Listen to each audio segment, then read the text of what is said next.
उन्हें मंच पे आमंत्रित करना भी मेरे लिए गौरव का विषय है कि जिन्हें हमें यूट्यूब के माध्यम से जाना, जिन्हें हमने यूट्यूब के माध्यम से सैकड़ों आपके लेक्चर सुने। अपने आप को जब भी मायूस होते हैं तो मुझे लगता है कि आप लोगों को देव सिंह जी का कोई वीडियो देख लेना चाहिए। बड़ी धारा प्रवाह तरीके से आप अपनी बात रखते हैं, जिससे हम सब लोग अभिप्रेरित होते हैं। ऐसे व्यक्तित्व को मंच पर आमंत्रित करना भी किसी भी व्यक्ति के लिए गौरव का विषय होता है। आपने हमेशा से मोटिवेशन स्पीकर के रूप में तो भूमिका निभाई है, लेकिन मनोविज्ञान के विशेषज्ञ के रूप में आपने एक भूमिका निभाकर राजस्थान में जो मनोविज्ञान का जो स्थानिक रिक्त था उसकी पूर्ति करने का प्रयास किया है। मैं चाहता हूं कि आप इसी प्रकार से हम सबका मार्गदर्शन करते रहें। आप सबकी जोरदार तालियों के साथ में मैं मंच पे आमंत्रित कर रहा हूं देव सिंह जी धाबाई, साहित्य आचार्य, राजकीय स्नातकोत्तर महाविद्यालय चूरू। आपका स्वागत और अभिनंदन। श्रीमान देव सिंह जी धाबाई। धन्यवाद सर, प्रशंसाएं बहुत ज़्यादा कर दी। कैसे हैं आप लोग? मस्त मस्त हैं सभी। कितने आप में से ऐसे लोग हैं जो मस्त नहीं हैं? हाथ ऊंचे करना। मुझे लगा हाँ नहीं है, कुछ लोग नहीं हैं।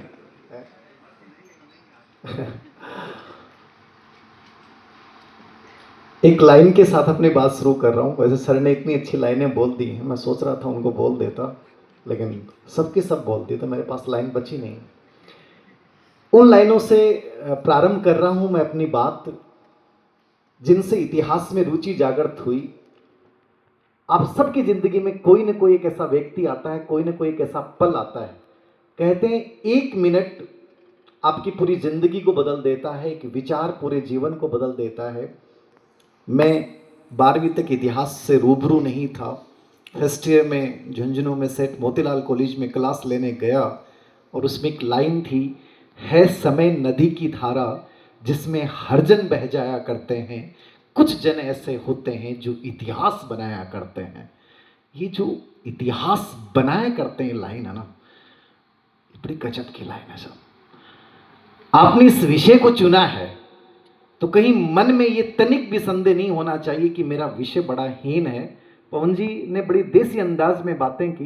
पवन जी जब यूनिवर्सिटी हॉस्टल में थे, भाभा हॉस्टल में, तो मेरे जो दोस्त थे वो कोई इंग्लिश से था, कोई इकोनॉमिक्स से था, तो वो मजाक उड़ाते थे। आप जो बोल रहे थे ना कि इतिहास गड़े मुर्दे, बोले यार ये क्या है? बोले ये तो यही पढ़ना है, इनको बाबर पढ़ना है, हुमायूं पढ़ना है, वो मर गया फिर उसका बच्चा बना।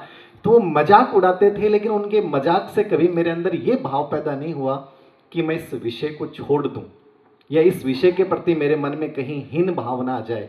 तो आप सबको बहुत बड़ी बधाई कि असिस्टेंट प्रोफेसर भर्ती परीक्षा के सबसे महत्वपूर्ण चरण में आप पहुंचे हैं, और इसके लिए अपने आप को धन्यवाद दीजिएगा। ये कमजोरी मत मानिएगा कि मेरे से कई बार बच्चे पूछते हैं कि सर मेरे नंबर कम आ गए, मैं इंटरव्यू देने जाऊं कि नहीं जाऊं, क्या मेरा हो जाएगा? होना ना होना बहुत आगे की प्रोसेस है, लेकिन किसी चीज में अपना 100% नहीं देना, ये तुम्हारी जिंदगी में तुम्हारे व्यक्तित्व की हार होती है, याद रखना। और व्यक्तित्व को जो आदमी हरा देता है वो जिंदगी में कभी बड़ा नहीं बनता है। जिस विषय को तुमने चुना है उस विषय से प्रेम करना शुरू कर दो। इतिहास और मनोविज्ञान दोनों को जोड़ के मैं आज बात कर रहा हूं कि आप जो बनना चाहते हो वो अपने आसपास देखना शुरू कर दो। सबसे पहली कड़ी यही होती है। आप में से लगेगा कि सर हम तो सोच रहे हैं कि आपकी तरह असिस्टेंट प्रोफेसर बन जाएं। 100% यदि तुमने सोचा ना तो तुम बनोगे। कोई ऐसी ताकत नहीं है जो तुम्हें रोक सकती है, कोई ताकत बनी नहीं है, लेकिन 100% हम सोचते नहीं है। क्यों नहीं सोचेंगे? जैसे मैंने कहा कि तुम इतिहास का साक्षात्कार देने जा रहे हो और तुम ये सोचना शुरू कर दो कि मेरा इंटरव्यू बहुत अच्छा होगा, मैं जिस पार्ट को तैयार करके गया वही प्रश्न मेरे से पूछे जाएंगे, और मैं मतलब लास्ट में जाके ऐसा हो जाएगा कि वो पूरा बोर्ड पैनल जो है वो वास्तव में मेरी प्रेजेंटेशन से प्रभावित होगा और मुझे लगेगा कि मेरा इंटरव्यू बहुत अच्छा हुआ है। तुम यदि सच में ऐसा सोचना शुरू कर दो, और नहीं हो, ऐसा नहीं हो सकता, लेकिन मैं फिर बोल रहा हूं, तुम सोचोगे नहीं, तुम जैसे ही सोचोगे तुम्हारे मन में आएगा नहीं सर मुझे लग रहा है मेरे बोर्ड मेंबर वो आएगा जिसको मैं चाहता नहीं हूं। ये नहीं वर्ड आ गया ना लाइफ में, ये नहीं अचेतन मन सबसे पहले इस नहीं को पकड़ता है। तुमने ये सोचा कि सर मुझे नहीं लगता कि मेरा सिलेक्शन होगा, ये जो नहीं आया ना 100% अनकॉन्शियस माइंड उसको पकड़ेगा और उसको इतना रिपीट करेगा कि तुम्हारी लाइफ में तुम्हारा सिलेक्शन नहीं होगा। कई बार तुम सोचते हो कि मेरी शादी ऐसी लड़की के साथ तो नहीं होनी चाहिए, तुम्हारी जिंदगी में वही लड़की आएगी, याद रखना। तुम्हें सोचते हो कि मेरे जुड़वा बच्चे नहीं होने चाहिए, चाहे कुछ भी हो जाए, जुड़वा ऑटोमेटिक प्रोसेस बनेगी, अचेतन मन उस चीज को सिद्ध कर देगा। ये इतनी साइंटिफिक थ्योरी है, समझ में नहीं आएगा कि हो क्या रहा है। जिस चीज के बारे में तुम नहीं सोचते हो, अचेतन मन उसको पकड़ता है, उसको रिवाइज करता है। इसलिए इस बात के बारे में तो सोचना ही मत कि नहीं होगा, मेरा खराब हो जाएगा। तुमने सोचना शुरू कर दिया ये मेंबर नहीं आना चाहिए, खैर मैं उनका नाम नहीं लूंगा, सब अच्छे हैं मेंबर, सब बढ़िया मेंबर हैं। आपके मन में यदि नेगेटिविटी आ गई, इसका मतलब तुम हार गए। साक्षात्कार है क्या, इंटरव्यू वास्तव में क्या है? विषय का ज्ञान आपका जांचा जा चुका है, लेकिन दोबारा से जो आपकी ये जांच चलेगी ना, वो आपकी पूरी पर्सनैलिटी की है। जहां आपका भावनात्मक पक्ष, आपका कोग्निटिव यानी मानसिक पक्ष, आपका शारीरिक भी दिखेगा। इन सब पक्षों का संपूर्ण मूल्यांकन जो होगा वो क्या होगा? आपका साक्षात्कार होगा।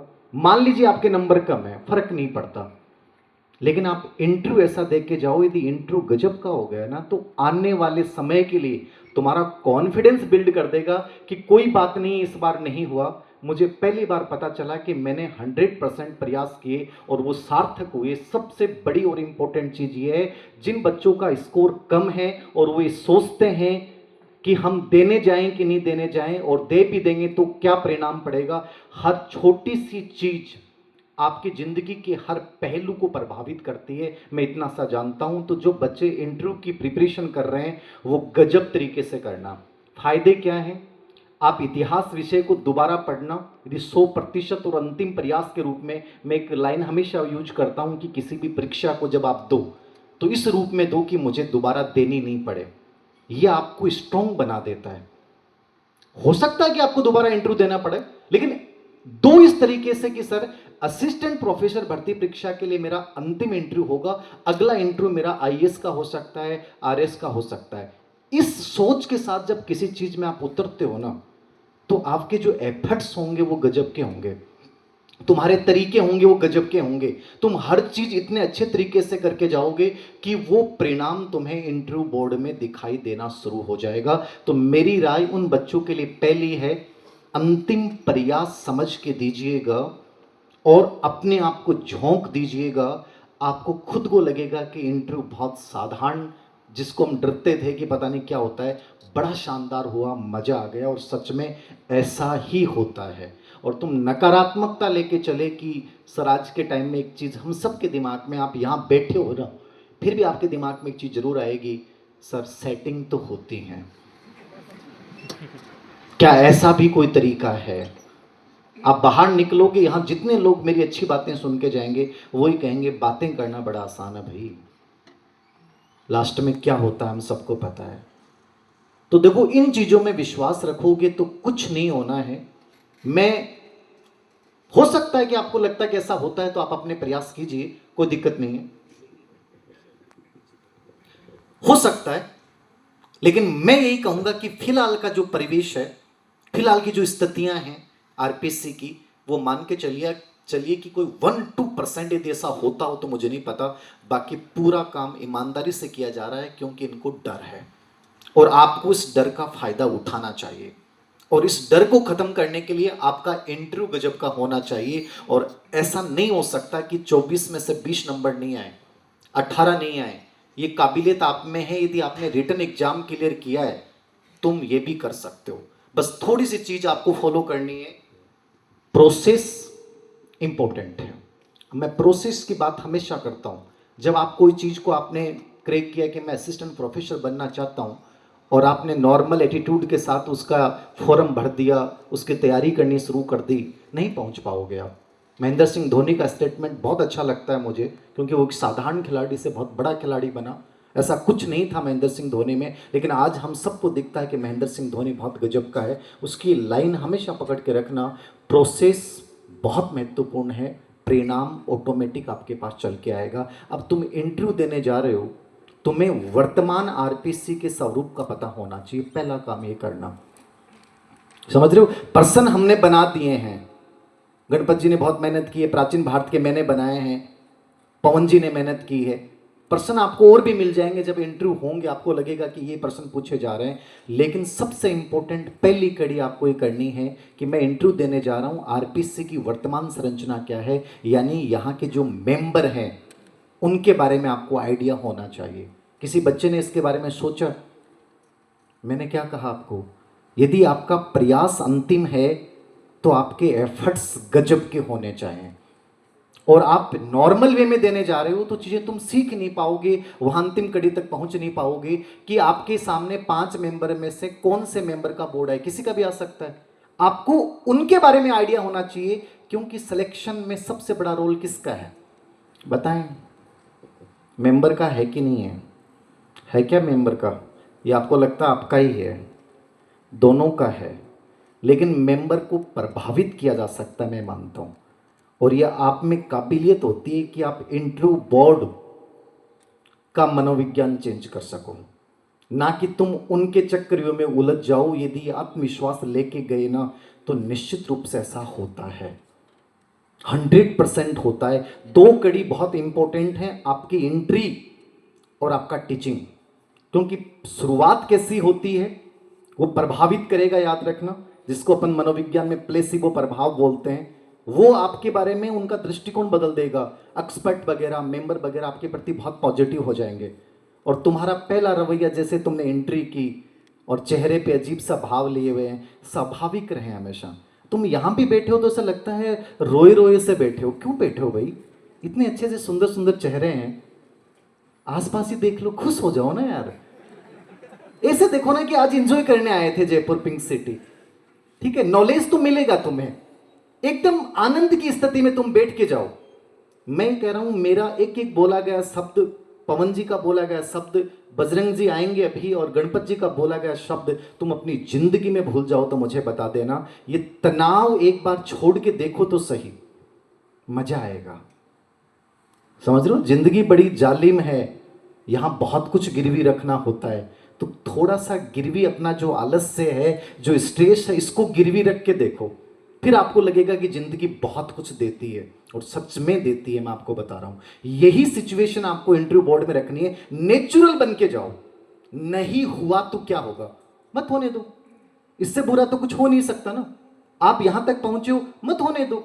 यदि ये नजरिया लेके चले गए, मैं कई बार बोलता हूं, गुरुजी मेरो नहीं हो तो मेरी जिंदगी खत्म है, मेरो लास्ट प्रयास है।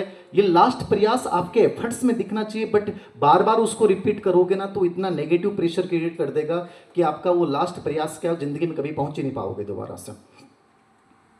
आनंद की स्थिति में जाओ, वो चीजें परिणाम दे देती हैं, और तुम तनाव की स्थिति में जाओगे। मैं इसका एक छोटा सा प्रसंग इसलिए बता रहा हूँ मेरे इंटरव्यू से संबंधित, कि गणपत जी अपने टाइम में लाइब्रेरी में बैठाते थे वो लोग, ठीक है? लाइब्रेरी में बैठे हैं 8 से 16 मेंबर। वहाँ का माहौल, आपने जो 6 महीने 3 महीने पढ़ाई की, वो सब धराशायी हो जाती है।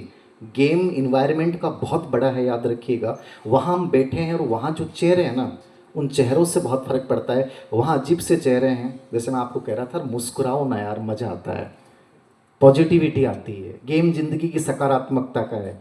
ये तनाव, स्ट्रेस देख देख परेशान हो चुके हैं। पवन जी परेशान हो चुके हैं ना, रूखे सूखे चेहरे, रोते चेहरे बड़े अजीब से लगते हैं। अब मुस्कुराते हुए चेहरे अच्छे लगते हैं, क्योंकि अब हर कोई रो रहा है।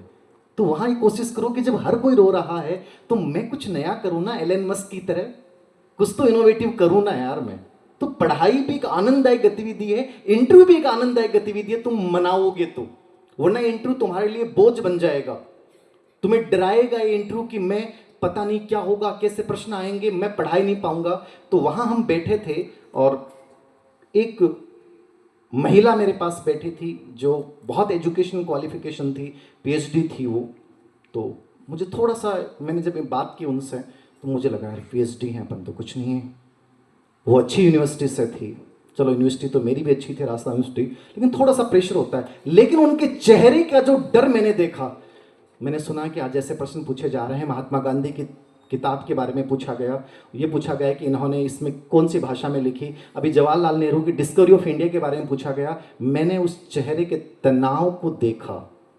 याद रखिएगा, इंटरव्यू बोर्ड में वही जाएगा, वो कितनी इंटेलिजेंट थी, क्या उनके पास डिग्रियां थी, बहुत खूबसूरत भी थी, ड्रेस कोड भी बहुत अच्छा था।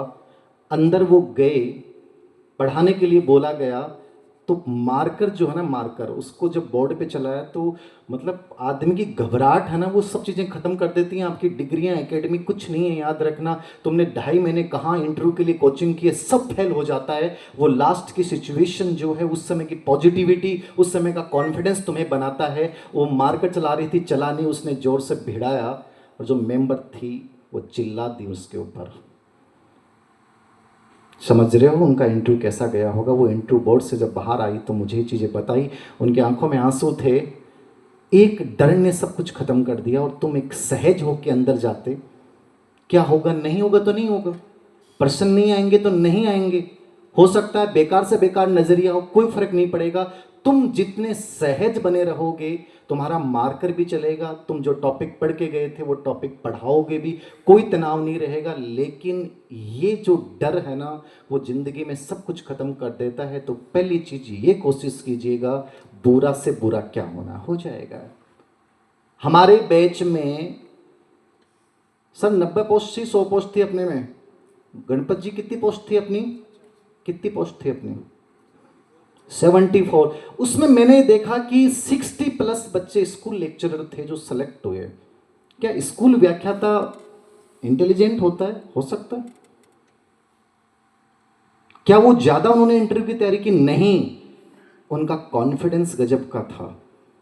मेरा 2018 के इंटरव्यू से पहले मेरा प्रिंसिपल लिस्ट में नाम आने वाला था। मुझे लगा कि नहीं होगा तो क्या है, प्रिंसिपल बनेंगे, ज्यादा ग्रेड वाले बनेंगे, क्या फर्क पड़ता है। ये भाव आपको स्ट्रांग बना देता है।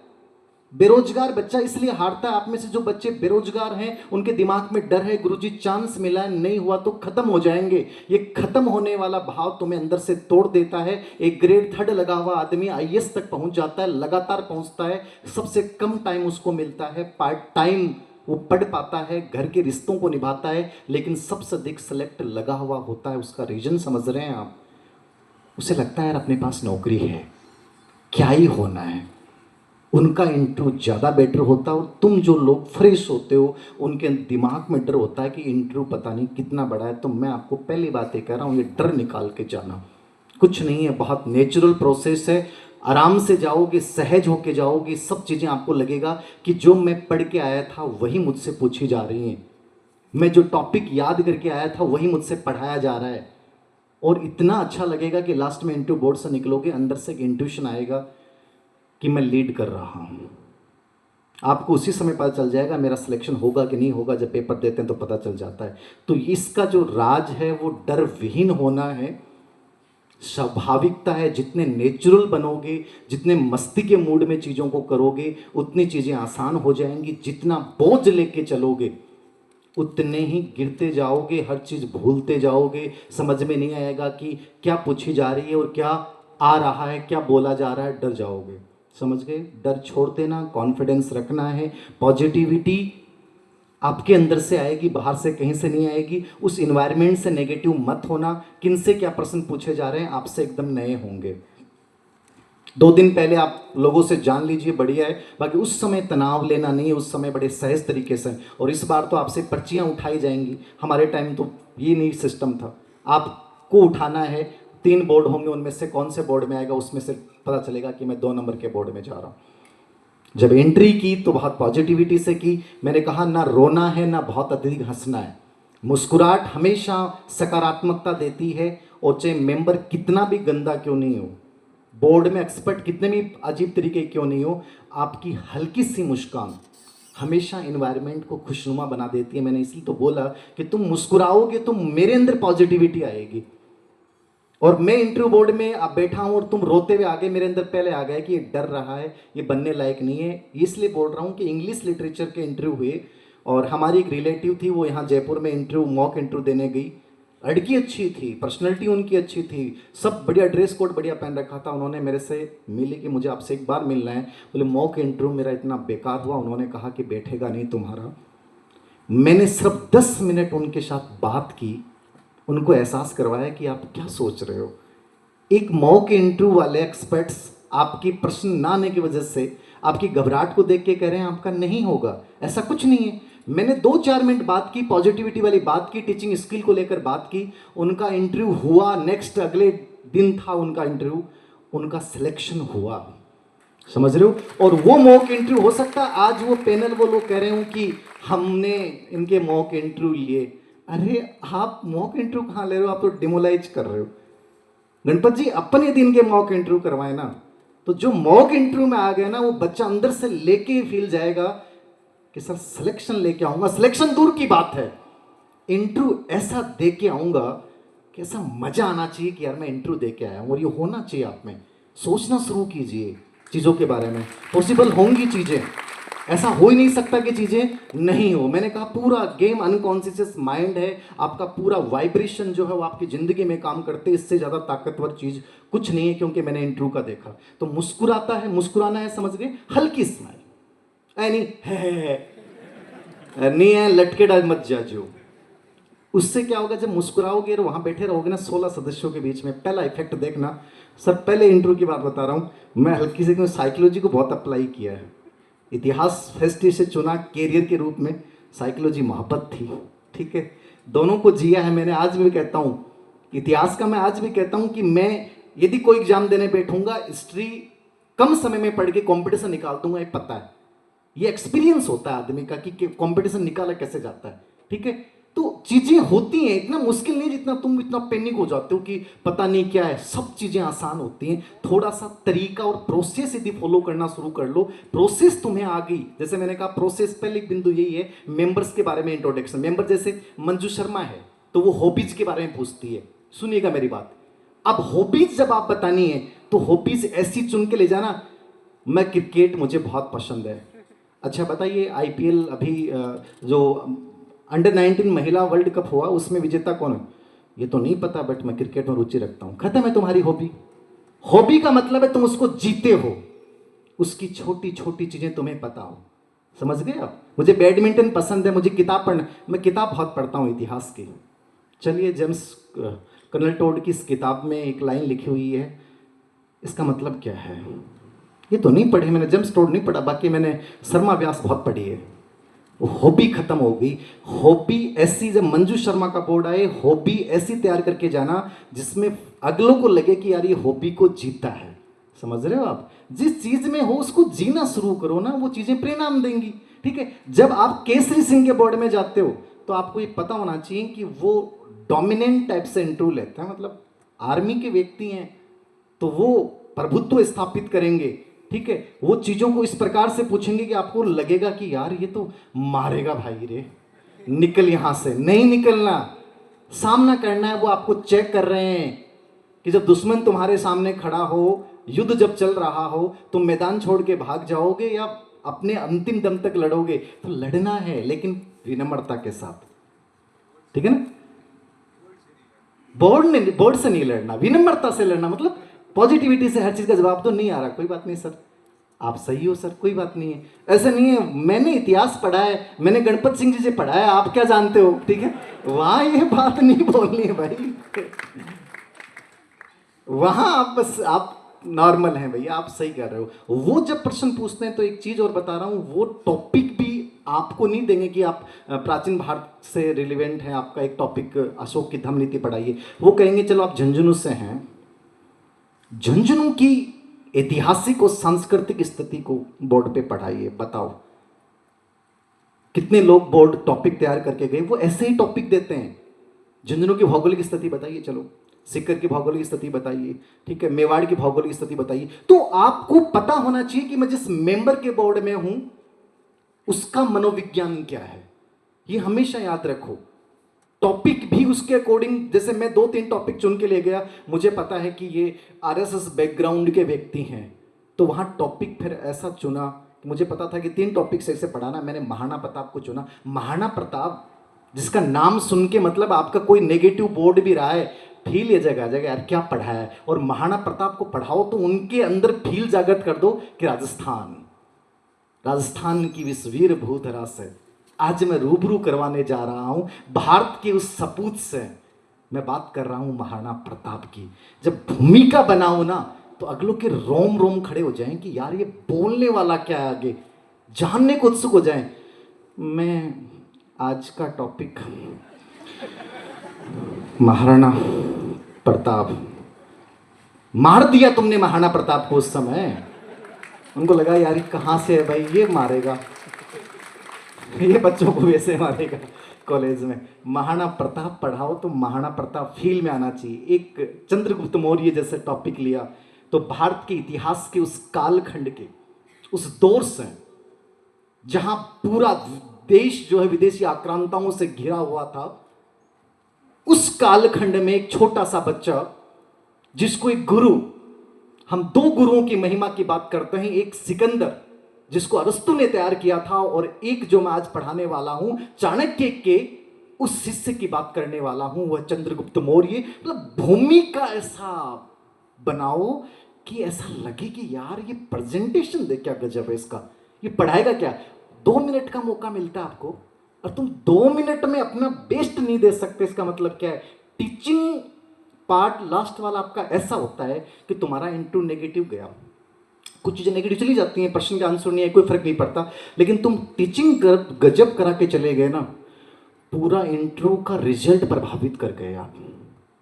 मैंने ये टॉपिक जब पढ़ाया तो बोर्ड के एक्सपर्ट अमूमन बोलते नहीं हैं, उन्होंने अपनी जो बुकलेट है इसमें लिख रखा है कि आपको धन्यवाद बोल के आना है। सर एक्सपर्ट ने बोला थैंक्स, ये बहुत बड़ी चीज़ होती है, आप यदि एक्सपर्ट से बुला दो धन्यवाद, और ये काबिलियत आप में है, ऐसा नहीं है कि आप में काबिलियत नहीं है, बट तुम लोगों ने अपने आप को ये समझ रखा है कि हम इतिहास के उस कालखंड के दौर के व्यक्ति हैं जिन्हें कुछ आता नहीं है, डरपोक हैं, स्ट्रेस भरा पड़ा है। तुमने अपने आप को इतना कमज़ोर बना रखा है। थोड़ा सा महाराणा प्रताप के ज़माने में जाइएगा, उस पॉजिटिविटी स्वाभिमान को जगाइएगा, अपनी आत्मविश्वास, अपनी सकारात्मकता, अपने गुणों को पहचानिएगा, फिर इतिहास के क्षेत्र में उतरिएगा। खुद को लगेगा कि मैं बहुत अच्छा योद्धा हूँ और मैं बहुत अच्छे से चीज़ों को कर सकता हूँ। ये कॉन्फिडेंस तुम्हारी पूरी बॉडी लैंग्वेज में दिखना चाहिए। ये पहली विजय होती है किसी अभ्यर्थी की इंटरव्यू पैनल को प्रभावित करने के लिए, और तुम कर सकते हो। मैं तो ये मानता हूँ कोई भी बच्चा कुछ भी कर सकता है, थोड़ा सा वो चीज़ें, और अभ्यास बहुत बड़ी चीज़ है। तुम्हें इतिहास पढ़ना है, पढ़ के जाना है, 3 महीने तुम ढंग से पढ़ लोगे, क्या खोओगे बताओ, क्या खोओगे बता सकता मुझे कोई। तुम इस प्रकार से इतिहास को पढ़ना कि गजब तरीके से कि मुझे एग्जाम देना, रिटन एग्जाम क्लियर करना है। तुम्हारा नहीं भी हुआ तो ये तय बात है, तुम स्कूल लेक्चरर या आगे आने वाली कोई भी भर्ती या किसी भी स्टेट का असिस्टेंट प्रोफेसर का एग्जाम फाड़ के आ जाओगे। 3 महीने इंटरव्यू वाला दिमाग से निकाल दो कि इंटरव्यू लिए पढ़ रहा हूँ, मुझे इतिहास को जी के जाना है गजब तरीके से, उससे तुम्हारे अंदर कॉन्फिडेंस आएगा। कुछ भी पूछ लेंगे क्या फ़र्क पड़ता है। आप जिस पार्ट विशेष से हैं उसको जरूर तैयार करें। नॉर्मली जैसे मेरा एंशिएंट पार्ट था तो पूछा क्या प्राचीन, एक्सपर्ट स्पेशली इस पे बात करते हैं कि आपका प्राचीन भारत है, तो प्राचीन भारत से रिलेवेंट प्रश्न। और एक चीज़ और मैं बता देता हूँ, ये चीज़ सब दिमाग में रखिएगा, अभी जो प्रक्रिया चल रही है उसमें सिलेबस प्रिंट आउट मेंबर के पास होता है। आपका जो इतिहास का सिलेबस असिस्टेंट प्रोफेसर का है, उसी के जो बिंदु हैं उन्हीं से रिलेवेंट प्रश्न पूछे जाएंगे। और अब सिलेबस से जो जुड़ी हुई मेन चीज़ें वो तो आपको पता होनी चाहिए कि मैं इतिहास पढ़ रहा हूँ तो अशोक का धम है, मौर्य काल है, गुप्त काल है, ठीक है, जो सिंधु घाटी सभ्यता है, ये सब चीज़ें तो कम से कम मैं तैयार करूं। हमारे मित्र बजरंग जी स्वामी का बहुत अभिनंदन और स्वागत है। ये आमेर एसडीएम में भी हमारे बैच के सबसे यंग, और ये बार बार कहते थे कि देखो मैं सबसे कम का हूँ, यंग हूँ, और एक ऐसी प्रतिभा है जो मात्र 2 पोस्ट में यूआरओ की भर्ती में सिलेक्ट हुए, उसके बाद कोरे लेक्चर बने। मतलब ज़िंदगी में बहुत टैलेंट भरा पड़ा है, और अभी फ़िलहाल आमेर एसडीएम हैं, ठीक है। और प्रतापगढ़ जब थे तब भी मैंने कुछ बच्चों को बोला था कि अरे कोई काम हुआ 3rd ग्रेड वाला टीचरन, तो जाता उनका तुरंत काम कर देते थे। तो अपने से जुड़े हुए व्यक्ति का प्रशासनिक पद पे जाना अपने लिए बड़ा सुकून भरा होता है। तो बजरंग जी अभिनंदन, स्वागत है। मीटिंग करके आ गए आप, मीटिंग कैसी रही आपके? सही है, चलो फर्स्ट पॉइंट हो गई। इन बच्चों की वो दिमाग में इनके ये चल रहा था यार वो चेहरा कहाँ है, वो एसडीएम कहाँ है। मान तो है, देख देख पुराना हो रहे हैं एकदम से यार, गणपत जी जीरा का वीडियो देख देख देख नो कि यार एसडीएम से मिलना, तो इनकी दुआएं काम कर रही थी। तो मैं दूसरी चीज़ जो बता रहा था आपको, उस पार्ट को आप अच्छे से तैयार करें। यदि आपका एंशिएंट रहा है और आप वो नहीं अच्छे से बता पा रहे हैं, इसका मतलब आप बनने लायक नहीं हैं, आप मान के चलिए। तो उसको बहुत अच्छे से तैयार कर लें। उसकी जो सिलेबस के पॉइंट हैं, कम से कम उनको बहुत अच्छे से तैयार कर लें। मेंबर्स की प्रकृति को जानना है, मैंने कहा आपको केसरी सिंह जी का मैंने बताया है, मंजू शर्मा जी का मैंने हॉबीज का बताया है, ठीक है। आपके जो अयूब खान हैं, ठीक है, वो सिलेबस के पॉइंट लेके बैठते हैं, ठीक है। बेसिक सी पर्सन तो आपसे पूछेंगे। जिले का भौगोलिक, ऐतिहासिक और सांस्कृतिक ज्ञान, ये पवन जी ने वैसे बता दिया था, आपको पता होना चाहिए। मैं शेखावाटी से बिलोंग करता हूँ, मेरे से प्रश्न पूछा शेखावाटी की राजधानी क्या रही है, और सच में मुझे नहीं आया है प्रश्न। तो वो एक नेगेटिव पॉइंट बनता है कि यार आप इतिहास के विद्यार्थी हो और आपको शेखावाटी, कितने बच्चे हाथ ऊंचे करना, कोई बच्चा बताएगा शेखावाटी की राजधानी क्या है, बताएं। हाँ, वेरी गुड, बैठ जाए।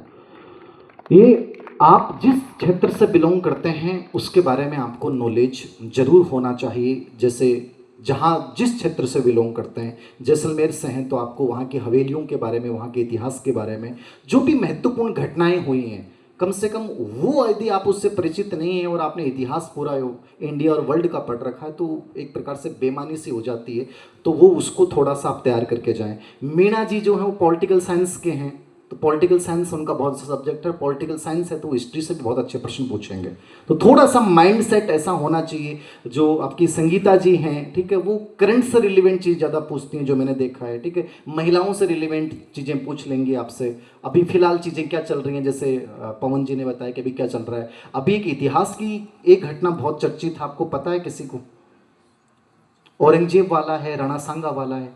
तो ये आपको पता होना चाहिए। और ऐसी चीज़ों में जहाँ तक कोशिश करें ना, वहाँ पे विदेशियों के पक्ष में कम से कम बोलना चाहिए तो निष्पक्ष बोलो, या फिर भारत के स्वाभिमान को जगा दो, राणा सांगा के बारे में गजब तरीके से बोल दो। ये मेरी राय है, हमारे जो एक्सपर्ट हैं उनकी राय अलग हो सकती है, लेकिन मैं इस चीज़ के बड़ा समर्थक हूँ। वर्तमान में बीजेपी सरकार चल रही है, तुम तो स्वाभिमान को जगा के रखो, बस बढ़ा के रखो, कि बस इससे बढ़िया कुछ नहीं। हमें हमारे योद्धाओं की बहुत अच्छे से प्रशंसा करनी है कहीं ना कहीं, या निष्पक्ष रहो, या थोड़ा सा लहजा उसमें डाल दो कि हाँ ये तो था। अरे वो कांग्रेस वाले बीजेपी हो चुके हैं सर अब। उनकी बैकग्राउंड अब चेंज हो गए, विचारधाराएं बदलती रहती हैं, कोई दिक्कत नहीं है। हमारे पवन जी जो सर हैं वो कांग्रेस में भी पूरा प्रभुत्व रखते हैं, बीजेपी के मायने पूरा प्रभुत्व रखें, तो ऐसी पर्सनैलिटी बनना चाहिए आदमी के दोनों सरकारा का मायने राज रहे। तो थाना भी भाई सोच रखनी है।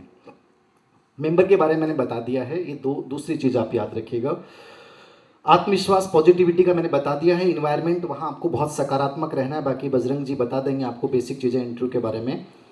मंजू शर्मा, अयूब खान का मैंने बताया, थोड़ा सा इनके बारे में रखना, ये अच्छा नॉलेज भी अच्छा रखते हैं और बेसिक चीज़ों से स्टार्ट करेंगे। केसरी सिंह जी के बारे में मैंने बताया कि डोमिनेंट हैं, बट बार बार पूरक प्रश्न बहुत पूछेंगे। मतलब आपने कह दिया कि ये चीज़ ऐसे है, उसके बारे में 4 प्रश्न और पूछेंगे वो, और आपको लगेगा कि भाई इंटरव्यू ख़त्म कर यार, बाहर निकल जा। उस समय थोड़ा सा पेशेंस आपको रखना है, टिके रहना है, ये चीज़ बहुत ज़रूरी है। एक 2-4 प्रश्न जो मुझे लगता है कि हर इंटरव्यू में आपसे पूछे गए हैं। गवर्नमेंट एम्प्लॉय कितने हैं आप में से? वेरी गुड, ठीक है।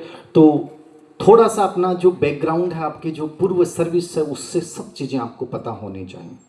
जैसे आप डिग्री से रिलेवेंट चीज़ें तो पूछी जाती है, जैसे राजस्थान यूनिवर्सिटी से जिसने पीजी किया उसको पता होना चाहिए राजस्थान यूनिवर्सिटी की स्थापना कब हुई, उसको लोगो क्या है, कॉमन प्रश्न है, ये आपको हमेशा तैयार करने चाहिए। बट जिस पूर्व सर्विस से तुम आते हो, स्कूल एजुकेशन से आप में से लगभग लोग होंगे और तुम्हें स्कूल एजुकेशन का पता नहीं है, ठीक है। NEP 2020 जैसा पवन जी ने बताया, बहुत इंपॉर्टेंट टॉपिक है, कुछ से नहीं पूछा गया, लेकिन NEP 2020 पे प्रश्न बहुत पूछे गए। तो NEP 2020 स्पेशली स्कूल एजुकेशन से रिलेवेंट पर्सन भी और हायर एजुकेशन से रिलेवेंट पर्सन भी, इनको बहुत अच्छे से तैयार करें। RT 2009 से रिलेवेंट चीज़ें पूछी गई हैं। RT 2009 में ये प्रावधान है, क्या आप सही मानते हैं, फेल करने वाला, इन पे स्पेशली खूब सारी चर्चाएं की गई हैं। तो अपनी बेसिक सर्विस, एक आप ऑलरेडी स्कूल एजुकेशन में क्यों आना चाहते हैं, कॉलेज एजुकेशन में, ये हर से लगभग प्रश्न पूछा गया, क्यों आना चाहते हैं। तो ऐसे प्रश्नों का जवाब जो होता है ना, वो हमेशा इंटरेस्ट आधारित होता है। यूँ नहीं है कि मुझे अपनी पदोन्नति चाहिए इसलिए मैं, मतलब कहीं पैसा पदोन्नति नकारात्मक आंसर कभी मत दो, उसको हर चीज़ को रुचि से जोड़ो, कि रुचि से बड़ा कुछ नहीं है। आपने जैसे पवन जी ने पूछा कि आप साइंस संकाय छोड़ के, ये तो बहुत ज़्यादा प्रश्न पूछे जाते हैं आपसे ये, और ये अयूब खान के बारे में मैंने सुना है कि वो स्ट्रीम को लेकर बहुत ज़्यादा है, मतलब नेगेटिव से मान सकते हो आप, वो ज़्यादा प्रश्न पूछते हैं। तो उस समय आपका आंसर गजब का होना चाहिए, कि जैसे पवन जी ने कहा कि मैथ समझ में आई नहीं, इसलिए लगा कि इतिहास इजी सा विषय है और हमने इसको अपना लिया। इतिहास को रुचि से जोड़ो, कि जब हम अपने स्कूल में था या कॉलेज में था तो मैं इतिहास के एक शिक्षक से मिला था और मुझे लगा, तो ऐसे इंटरेस्ट से जोड़ दो, तो मुझे लगा कि मुझे इस विषय को जीना है, ये विषय बहुत इंटरेस्टिंग है, ये विषय आपको अतीत भविष्य दोनों के लिए बड़ा उपयोगी है। तो वो उस विषय की उपयोगिता, उसकी प्रासंगिकता और अपनी रुचि से जोड़ के आंसर दो, ये ज़्यादा बेहतर आंसर होगा। तो जो अन्य स्ट्रीम वाले बच्चे हैं स्पेशली इसके ऊपर वर्क कीजिएगा कि हमें इसका बेटर आंसर क्या देना है। एक कॉलेज एजुकेशन में क्यों आना चाहते हैं, तो कॉलेज एजुकेशन में क्यों आना चाहते हैं, इसका आंसर भी आपका बहुत रचनात्मक होना चाहिए। और इसमें जो मुझे लगता है कि वैसे तो आपसे हम एक संवाद रखेंगे, मैं गणपत जी सभी हम जवाब देंगे आपसे, आपके मन में जो जिज्ञासाएं हों वो पूछिएगा आपकी, बट इसका एक बेहतर आंसर हो सकता है कि एक तो रिसर्च से जोड़िए कॉलेज एजुकेशन को, नवाचार से जोड़िए कि हम यहाँ रिसर्च संबंधी कार्य कर सकते हैं, बहुत एक बड़ी संख्या तक पहुँच सकते हैं, किशोर अवस्था के बच्चों जो पूरे जिले तक को हम प्रभावित कर सकते हैं। तो वो एक इंटरेस्ट से जोड़ के और इनोवेशन से जोड़ के और रिसर्च से जोड़ के आपको बताना है कि हम कॉलेज एजुकेशन में क्यों आना चाहते हैं। ये कुछ बेसिक चीज़ें हैं जो आपको ध्यान रखनी है। ड्रेस कोड को लेकर बजरंग जी बहुत अच्छे से बता पाएंगे। वैसे ड्रेस कोड आप हमारी फॉलो कर सकते हैं। आज हम तीनों, पवन जी तो मस्ती के मूड में आए हैं, जयपुर एंजॉय करके जाएंगे, आज 2-3 दिन घूम के जाएंगे, तो उस हिसाब से हैं। बाकी आप इस ड्रेस कोड को भी फॉलो कर सकते हैं। लड़कियां जो हैं वो बहुत कॉटन सूट का भी यूज कर सकती हैं, साड़ी यदि वो पहन सकती हैं तो साड़ी में ऐसा लगेगा कि फील आ रहा है, इतिहास जीवंत हो रहा है, तो वो आपको जीवंत ही करना है इतिहास को, समझ गए आप, ऐसा लगना चाहिए वहाँ जब आ रहे हो तो। हाँ, तो ये चीज़ें ऐसी हैं जो इफेक्ट डालती हैं, क्योंकि पहले ही आपकी उपस्थिति, आपका ड्रेस कोड है, आपकी बॉडी लैंग्वेज है, तो कहीं ना कहीं वो बहुत सकारात्मकता भरी होनी चाहिए। उसके बाद आपके आंसर देने का तरीका है, और उसके बाद आप कितनी विनम्रता से चीज़ों को मना कर रहे हो वो है, और फिर सबसे इफेक्टिव तरीका मैंने बताया टीचिंग वाला। तो टीचिंग को स्पेशली आप लीजिएगा, जिन बच्चों ने स्कूल एजुकेशन में उन्होंने पढ़ाया होगा, लेकिन यहाँ आपको 2 मिनट में अपना बेस्ट देना होता है। तो 2 मिनट में आप बेस्ट कैसे दे सकते हो उसका अभ्यास कीजिए। एक छोटा बोर्ड लेके घर पे आज ही आ जाइए, आपका यदि अभ्यास नहीं है, और उसको बार बार, क्योंकि ये नॉर्मल व्हाइट बोर्ड होगा, आपका मार्कर होगा, अच्छे से उसको खोलना ठीक है, मैं अपनी बात को समाप्त कर रहा हूँ। हाँ, वो समझ गया। मेरी बात बोरिंग लगी क्या आपको? नहीं, वेरी गुड, ठीक है। सर को कहीं जाना है तो और कोई बातें होंगी तो मैं कर लूँगा, क्योंकि मुझे तो बोलना इतना अच्छा लगता है, और मुझे जब संख्या दिखती है तो मेरा मन करता है मैं बोलता जाऊँ। अंतिम लाइन के साथ ये बात कह रहा हूँ, तुम्हें वास्तव में असिस्टेंट प्रोफेसर बनना है तो आज से अपने आप को उस रूप में देखना शुरू कर दो। एक छोटी सी प्रेयर है। प्रेयर का मतलब ये नहीं होता, मैं क्या है आजकल बहुत तार्किक हो गया, पहले मंदिर जाता था पैसे डाल देता था, आजकल कहीं मंदिर में पैसे नहीं डालता। एक प्रार्थना हमेशा ज़िंदगी में अपने आप से करना, जब सुबह उठो, जो चीज़ जहाँ तुम पहुँचना चाहते हो उसको विजुलाइज करना, समझ रहे हो? बहुत साइंटिफिक मेथड है, कोई अंधविश्वास नहीं है, कुछ भी नहीं है, बट ये बहुत अच्छा तरीका है। उस प्रार्थना को बार बार विजुलाइज करना डेली, 1.5 या 2 महीने तुम करोगे तो उससे जुड़ी हुई चीज़ें तुम्हारी लाइफ में आना शुरू हो जाएंगी। नहीं आए तो मेरे से मैसेज करना कि सर मैंने की थी और नहीं आ रही। इसका मतलब तुम जब प्रार्थना करते थे तो मैं नेगेटिव पक्ष देखते थे कि मेरा इंटरव्यू बोर्ड केसरी सिंह जी का आएगा और वो डांट मारेंगे। वो नेगेटिव थॉट आया है तो ही नेगेटिव होगा, अन्यथा वो प्रार्थना 100% सरोकार होगी। दूसरी चीज़, जब इंटरव्यू देने जाएं, मैं अंधविश्वास की बात नहीं कर रहा, बट मनोविज्ञान जोड़ रहा हूँ, क्योंकि मैंने अप्लाई किया है। ये सब चीज़ें आप में सकारात्मकता पैदा करती हैं, कॉन्फिडेंस को बढ़ाती हैं, अंधविश्वास नहीं है। जब घर से निकलें सही टाइम पे निकलें, कोई फर्क नहीं पड़ेगा, 1:45 निकल गए, लेकिन वो 1:45 का कॉन्सेप्ट हमारे दिल और दिमाग में इतना गहरा बैठा हुआ है कि 1:45 निकलने पे काम गड़बड़ हो जाते हैं। और ये मैंने देखा है इस असिस्टेंट प्रोफेसर में। मैं जिस दिन निकला मैंने उस धारणा को तोड़ के निकला कि कोई फर्क नहीं पड़ेगा।